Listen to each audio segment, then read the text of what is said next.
east entrance. Then kill them. What the fuck? It's a division.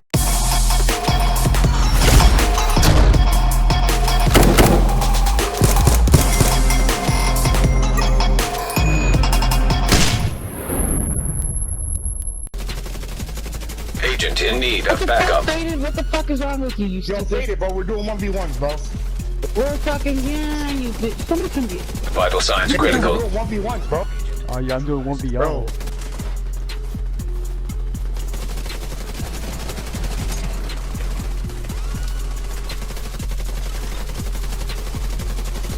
Agent down. Bro. Rogue agent neutralized. Yeah, but farming the fuck out of them by itself.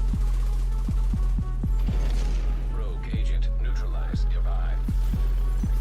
Y'all faded, just slaughtered y'all.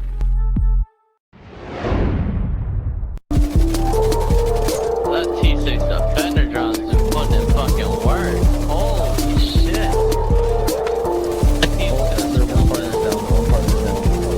Oh, he's all yellow.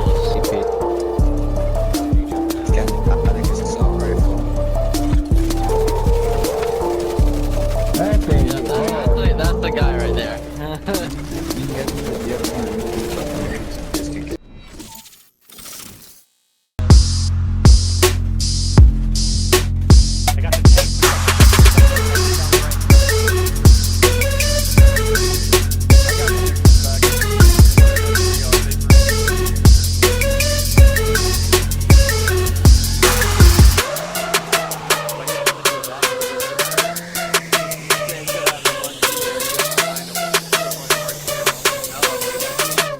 Unless you already fast traveled, like you're down.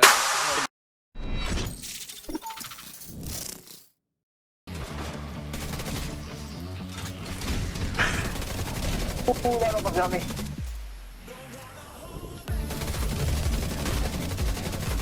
I can't fucking. Oh. You're gonna get fucked up, guys. Entering invaded dark zone. Oh, this motherfucker!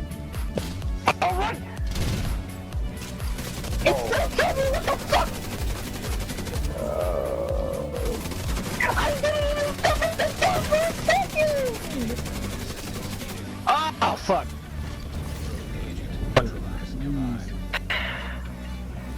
Easy! It says easy!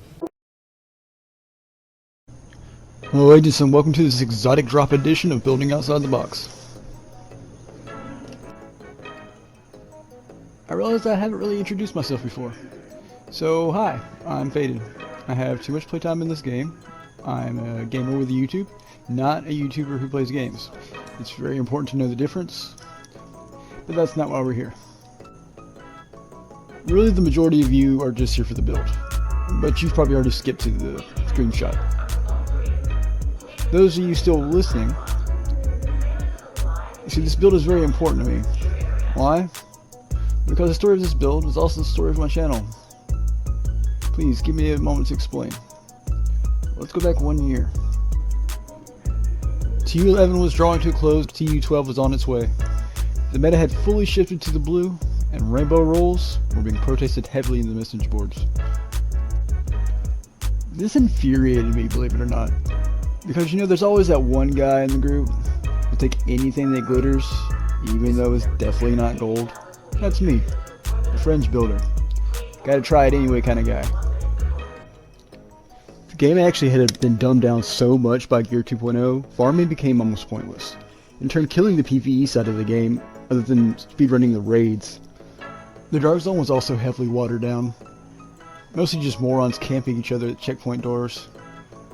No more epic heists, stories of betrayal, or a sense of danger when calling an extraction. Leaving the newest generation of agents not really experiencing the DZ I knew from vanilla Division 2. For me, all that was left was conflict. And that's when I created the build. I called it the Machinist. It utilized weapon damage from the newer talent, in sync, to allow for yellow cores instead of red cores, and 3 blue cores, with all sub-attributes being crit and skill damage. I immediately fell in love with the running gun playstyle that allowed me to have powerful skills to tip encounters into my favor. and still gun those players down. This build was rainbowed out more than a Tegan and Sarah concert. It drove players insane to be taken down by it, and it was enough to make me feel confidence in my game knowledge to start this channel, despite my own friends not even taking the build seriously. Moving forward, this build got reworked and made into a character build starring Theo Parnell just before TU12 arrived, and even noted how powerful the Capacitor looked in the notes and how it would excel with it. Fast forward a few weeks, and TU12 had officially begun, and people were love-struck with the Scorpio. Meanwhile, I had become fully obsessed with the Capacitor, which resulted in the only part 2 in my Building Legends series featuring Theo and his shiny new red gun. Boasting over 200 crit hit damage, very powerful skills, and the first video I made that got a lot of attention, I found a sad truth. Truth is, the best in slot pieces were non-negotiable. For any DPS hybrid to work, it had to have those gloves and those dang knee pads, stifling build diversity even more. But I wasn't giving up on creating something different that could shift the meta. Q Short Circuit. This is where the build template first took shape. Insanely powerful DPS, a beefy shield for survival, and tier 6 skills allowing utility and additional damage. Here is the Capacitor Overload template. This is why this is one of the best DPS builds in the game. Think about the limitations of build making. Being limited to 6 cores doesn't really give us much wiggle room, so anything that allows us to have more than 6 is particularly powerful. The tech specialization goes with 1 free yellow. This allows us to put 1 red in its place. Next we have the Capacitor, which gives a 7.5% weapon damage for each skill tier, which translates to half a red core. So at skill tier 6 we have 3 extra red cores, bringing our total red core count to 4 reds.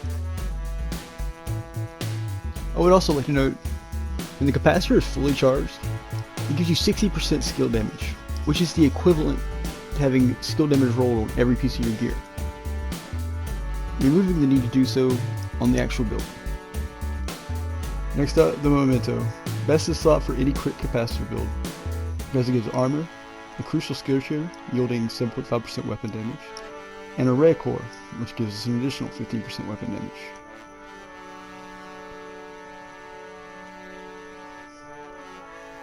So that brings us to a tier 6 skill build with an equivalent of 5 red cores worth of damage and 1 blue core. And now for the chest talent. Originally it uses Door Kicker's Knock to give us another 15%, which is equivalent to another red core, bringing us to 6, while throwing on a tier 6 drone and turret, or using the beefy Crusader shield in PvP. However, this is things where you can change it up a little. Say you want an Unbreakable instead. You no longer need the skill to proc Spark. So how about a Defender drone instead? Add even more survival, and what would normally be a squishy build. Combined with 5 reds of DPS and a tier 6 shield, now can you see the potential? It gets even better. The build can be adapted to perform any role you can imagine. Here's something that I've enjoyed. By swapping in a second piece of Grupo and 1 piece China Light, you now have an explosive build with deadly gun game and explosive punch to relieve your opponent crying cheese. Squeezing on 4 pieces of negotiators and swapping out the reds for yellows will create an insane drone and turret build that will have you just tearing through PvE content. This is how I completed my first legendary solo, and you can even take it into conflict. It works great against skill users who are hiding in cover with a hive nearby. As long as you tag them once, they're going to die as soon as you shoot their hive.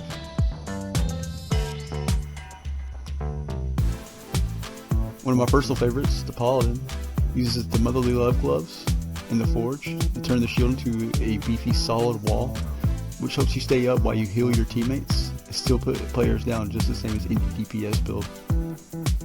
My take on the protection from elites build, it not only protects you from the elites by 70%, it also has a defender drone, boasting an impressive 56% reduced incoming damage from all sources, including the red bars and purples, so you won't have to fear them quite as much as you would on the other builds. Also, the Capacitor is hitting pretty hard because it's tier 6, so therefore you're not going to take ages to clear content. There are still many more builds to be tested and optimized. Anyway, if you have made it this far, thanks for hearing my story. Thanks everyone for your continued support. Live long and prosper. Fade out.